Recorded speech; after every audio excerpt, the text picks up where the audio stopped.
The reality was I was lying to myself. I was staying in a relationship, dealing with someone cheating on me and not treating me fairly because I didn't want to deal with not having my friends and losing them because of my actions, whether it was drinking, smoking, partying too much, other boys.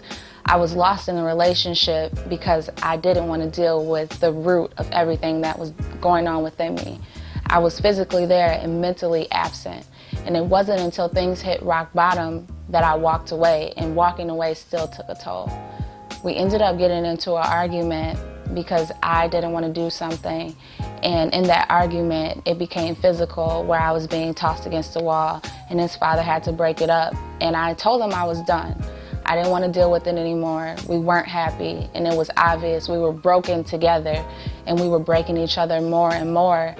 In the way that he wanted, the way he expressed me needing to stay or be around him was him saying that he wanted to kill himself.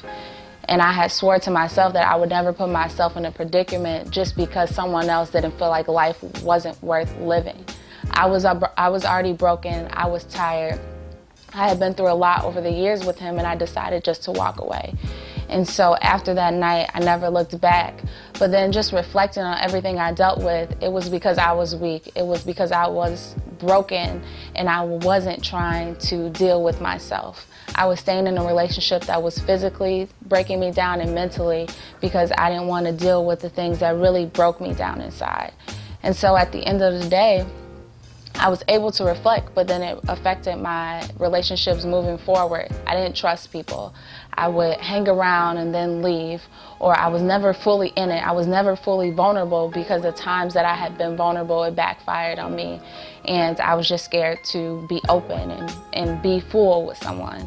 And it took me a while, it took me a few years to really get out of that mindset. And it's when I began to deal with myself, understanding why I was the way I was, what makes me upset, why do I shut down when someone makes me mad or I feel like my feelings have been broken.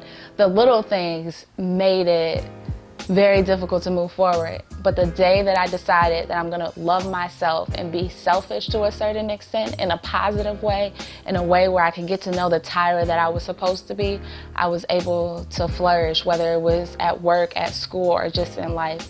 I had to love myself enough to know where I was mentally and understand where I wanted to go and say no to things that hurt me and say no to the people that hurt me as well.